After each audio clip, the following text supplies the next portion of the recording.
Hey, noble ones. Wanna shake hands? Yeah, didn't think so. Hey, noble ones. So, I got a comment, and I gotta show it to you. So here I am reading comments of my recent uploads, and boom, I see this comment. Nice and amazing. Always great to see a happy Metatron, haha, comma. Of course, Todd makes everyone happy. And this is from -Randar5320. So here is the thing. If there is a check, it means that this is an actual channel. It's a content creator. And he must have at least 100,000 subscribers. And then I see what appears to be Conan the Barbarian with a bow. So I'm like, okay, I gotta check this out. So I click it. -Randar, 259,000 subscribers, 490 videos. And he says, shoot big bows and nerd out. Now, so I start scrolling down and goodness gracious. Wait. Holy moly, who is this guy? He looks like a hero. This guy looks like a hero. Goodness gracious, this guy's ripped. Like, this guy's got like muscles, beard, long hair. To be honest, you know what I think I just found? I think I just found my every character in every video game that I ever played that has a character creator. They all look like him. So I just found, I want to say they look like me because I've got the long hair and the beard. But you know, the guy's got the kind of body that I usually, yeah. Bro, you look awesome. So anyways, apart from the fact that he's clearly taken inspiration from every character I've ever created in a video game in order to create himself, let's see what he actually does on the channel. And mace to the face. Is there a historical example that looks like, of course it's a flanged mace, flanged mace, can't even pronounce it. He makes Rollo from Viking look like a cheap version of himself. Man, respect for that, respect. So anyways, he does a lot of weapon testing, which, you know, it's always type of content that I really, really like watching. No, scratch that. He destroyed a Roman armor. Okay. What's your name? All right. I get it, that you look a bit like Conan, and Conan was a barbarian, and barbarians were enemies of Rome. Okay, so I get that, but I suggest you drop that. Okay? I'm just saying. But seriously, I want to check that video out. He's got more than one. What the heck is wrong with you? Why do you keep attacking Romans? I don't get it. Welcome back, ladies and gentlemen. Thank you. We are here today going full-bore nerd again. Now, do you have to dress up in historical costume to do historical stuff? No, but... Yes. The answer to that is yes, my friend. Just say it. Don't worry about the other nonsense. They're just white noise. The people that like, oh, today I'm going to wear a pair of jeans and a shirt. Look at me. 15th century arming doublet based on the paintings by Piero della Francesca in Tuscany. That's what we're talking about. So yes, great. Am I a fully grown adult nerd with disposable income? Yes, I am. And so we are going to go big. In addition to all that, today, unfortunately, I don't have a cameraman to help me. So I'm going to try and compensate by shooting from as many different angles as possible. Cool. Love it. Come on.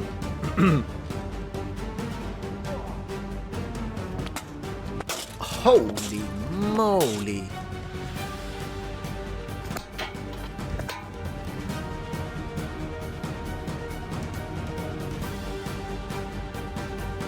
Hey, that was nice. Man, this guy's proficient. This guy, you don't want to mess with this guy. Don't mess with this guy.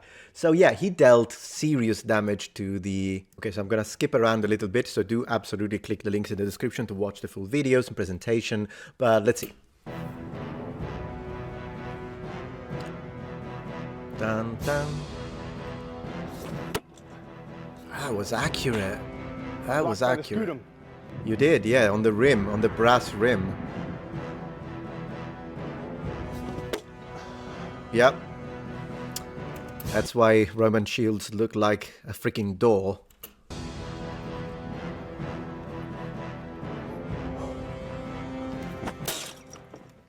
So you may or may not be able to see well. I'll bring the camera up around in a second.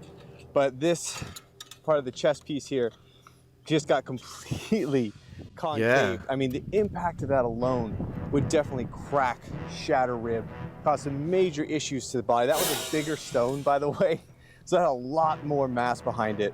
But now I'm going to do a little bit of slow-mo to kind Okay, so that is fascinating. Now, of course, we have to keep in mind that we would have to know the way this armor was made, if the thickness is coherent with originals. Like before, that's what I'm not trying to attack him. I think he's doing a fantastic job. And of course, there are always budget limitations. You should see how horrible my armor looked when I started the channel and I had absolutely no money to invest. So I'm not trying to say anything about that. But of course, who made the armor?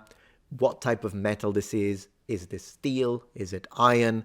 Is it the correct thickness for the period? Like, there are a few things. If it's like sheet metal, like the sort of replica armors that are made in India for cheap production, for kind of entry-level reenactment, that wouldn't be a good representation. It's still an impressive shot, by the way, and the accuracy is incredible. I certainly couldn't do that. But I'm saying it might not be a good representation of what would have happened to a real Roman armor. With that being said, to make sure that he can continue to do this, but with very good gear, because even the shield, I can tell it's machine made. It's because it looks exactly like the old shield that I had before I upgraded. Please subscribe to him. So let's give him a like. Let's click subscribe so that he can get to 500,000 subscribers. We can triple his income. And that way he has more money to invest. I don't know if he has a Patreon. Does he have a Patreon? Let me see if he's got a Patreon, because I love his style. We just need to get some proper replicas. For instance, like a set of armor from Fabrica Cacti on Facebook.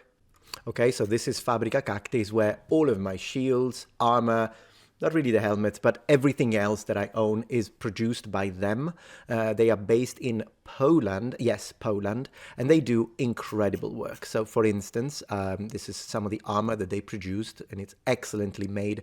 And not only because of the thickness and the way it's produced, but also look how the plates are slightly concave, which is coherent with the historical examples in the diggings. They also have fantastic leather works. They would look great on you, mate. Here is more examples of the armor, the finish. They produce everything in-house. This is not a paid sponsorship, by the way, just letting you know. They make excellent pila, more armor, delivering ancient Roman shields and more worldwide for over a decade. They are extremely experienced. The craftsmanship, the materials, the layers of the plywood, the way it's constructed. Oh, this is mine. Also cool, this is mine. They're showing mine. This is mine. You can recognize it a mile away. So this is mine, one of. I've got 2 shields from them, and they do a fantastic job. Now, is it a bit more expensive than the sort of shields that you can buy from retailers that are usually produced in India? Absolutely. But it's not like prohibitively more expensive. So let's all go support this creator so he can... Would I want him to see it destroy it? To one to keep and one to destroy. And they even provide several types when it comes to the way the layers are constructed. One of the 2 types is actually the most battle ready, if you will. Although I don't particularly like that term. Anyways, do go check out that video, as usual, with my React content. I'm not going to watch the whole thing, but I do want to watch and react to one more of his creations. Let's pick one. Also, make yourself smaller. You don't have to be center of attention all the time.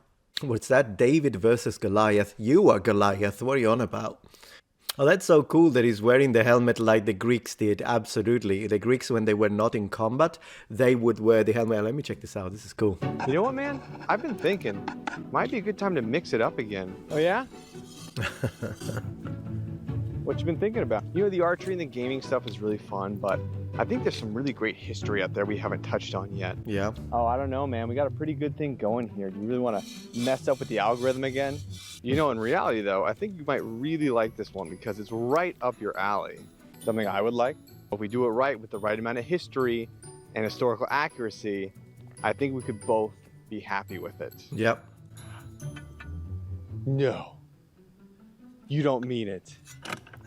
Oh, no, don't do not that. the 300. No take backs. You already said it. We are going there. The Greek hoplite. 300 is like, no, we're not doing that. We are not. Oh yeah, that's right. You brought this on yourself. Cool. All right, fine. You can wear that, but we're still going to be historically accurate. Sounds good. You all heard it? Sounds good. Wow, this helmet's terrible. You all heard it? I'm not sure that the car in the background is historically accurate. Wear it. Now look what I have to deal with. Well, yeah, I mean, Slinger 001. this makes sense. Hey, look at this guy. He's a freaking hero. I'm a fan. I'm a fan. Ah, boom.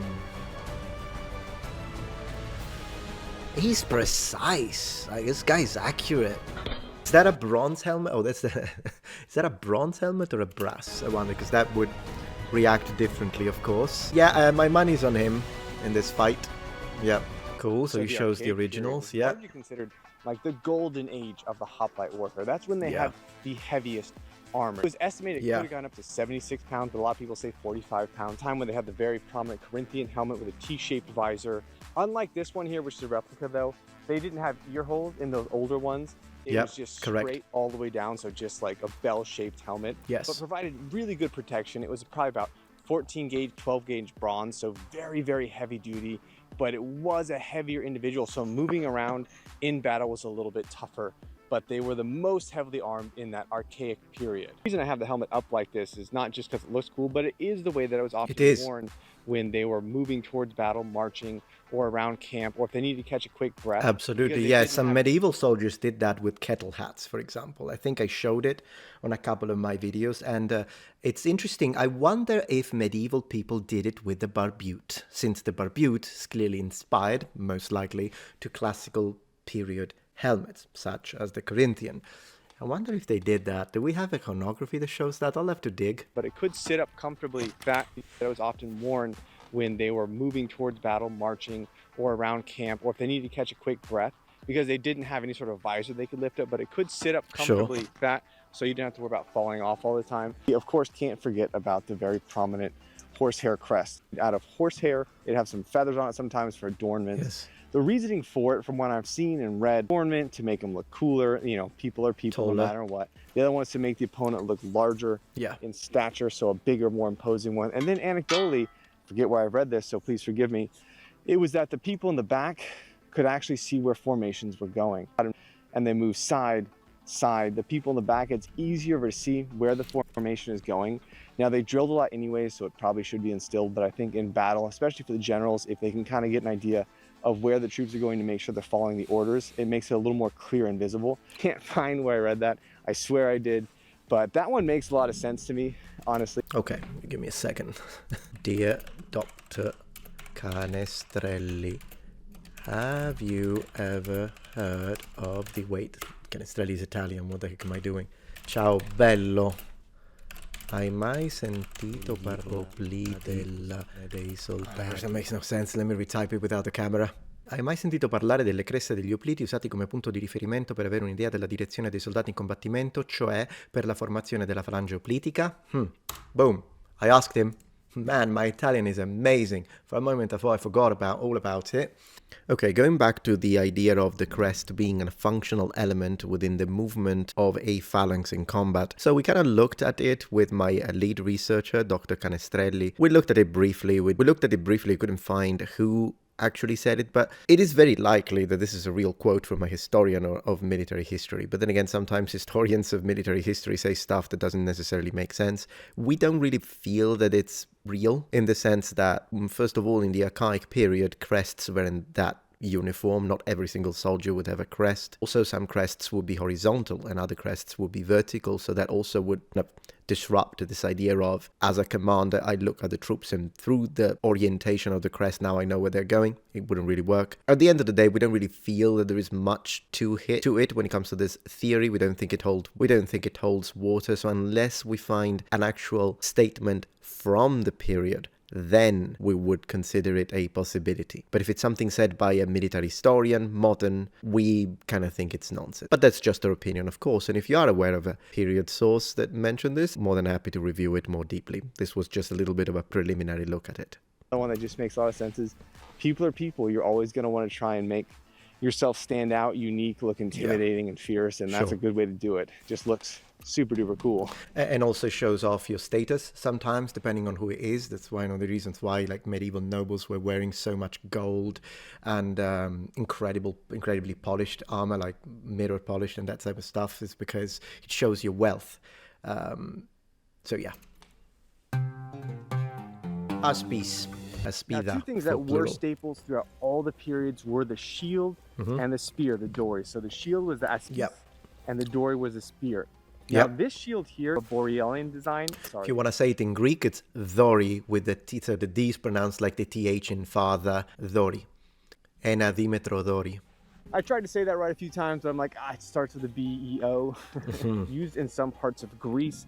Oftentimes it was made of wicker and rawhide. Yes, correct. So the shield was this size. That's why I have this one out here, because it's a similar size and it's got the same type of grip in the back with the ropes. This shield though is not going to be as common as what you think of as with the round aspis shield, and that's part of the reason they think is because, one, this is worse. It was made out of wicker and rawhide, and archaeological evidence isn't really going to hold this well because it's going to degrade over time, as opposed to the bronze covering that would be there. You're not going to be able to find that much, but it has a similar design, and it's got the similar rope design in the back as well. And what this does is it makes it so you have the ability. Probably with this shield, what I would do, because absolutely is correct, some of these shields were indeed made with wicker. That's the same with early Etruscan 8th century BC scutum. Those are the really original ones with the Villanovan culture, so still Etruscan, but of the southern parts of Etruria, most likely when the original scuta were produced. And even though some were made of wood, most likely flat design initially, similar to the one that then will become the ubiquitous shield of the Celts, and even Carthaginians and